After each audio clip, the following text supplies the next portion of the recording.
দীর্ঘদিন ধরে যারা অবৈধভাবে ভারতে প্রবেশ করে বসবাস করছিল এবার তাদের ফেরত পাঠানো হচ্ছে।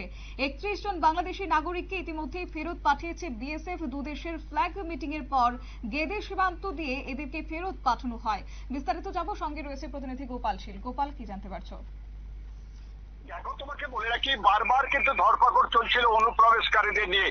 অর্থাৎ বাংলাদেশ থেকে ভারতে আসা, ভারত থেকে বাংলাদেশ যাওয়া, সীমান্তে আটক, ঘটনা গতানুগতিক লেগেই আছে। প্রতিদিনই প্রায় গ্রেপ্তার হচ্ছিল। তবে একটা জিনিস কিন্তু এবার একটা চোখে পড়লো, 31 বাংলাদেশি নারী ও পুরুষ শিশুকে গেদে চেকপোস্ট থেকে যে গ্রেপ্তার হয়েছিল তাদেরকে হস্তান্তর করা হলো বিএসএফ এর কাছে, অর্থাৎ বাংলাদেশ বিএসএফ এর কাছে। কারণ ভারতে অবৈধভাবে তারা প্রবেশ করেছিল এবং আটক করেছিল আমাদের ভারতীয় যারা সেনাবাহিনী রয়েছে তারা বা বিএসএফ কর্মীরা। তাদের কিন্তু চুয়াডাঙ্গা দর্শন মন্দিরের চেকপোস্টের কাছে আজকে ছেড়ে দেওয়া হলো।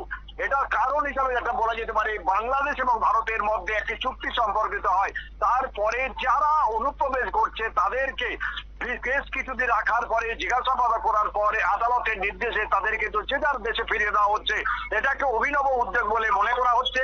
আজ 32 বিএসএফ ব্যাটালিয়ন গেদে ক্যাম্প থেকে কমান্ডার মোবাইলের ফোনের মাধ্যমে সবাইকে জানিয়ে দেওয়া হয় যে তাদেরকে আজকে বাংলাদেশে ফেরত দেওয়া হচ্ছে এবং ইতিমধ্যে হস্তান্তর করা হয়েছে। একেবারেই তাই। তবে সেই জায়গায় দাঁড়িয়ে বারবার বাংলাদেশ অনুপ্রবেশের ঘটনা ঘটছে এবং আগামী দিনে এই সীমান্ত সুরক্ষা নিয়ে কতটা কার্যকরী পদক্ষেপ নিয়েছে বিএসএফ এবং পাশাপাশি বিএসএফ ও বর্ডার গার্ড বাংলাদেশের মধ্যে সমন্বয় কতটা আগামী দিনে কার্যকরী হচ্ছে? দেখো, তুমি জানবে ভারত আর বাংলাদেশের মধ্যে সম্পর্ক খুব ভালো ছিল। মাঝখানে তিক্ত বিরক্ত হয়, একে অপরের বিরুদ্ধে বিষোদ্গার করে। বাংলাদেশে অনেক ঘটনা ঘটে যায়, ভারত তার সমর্থন করেনি।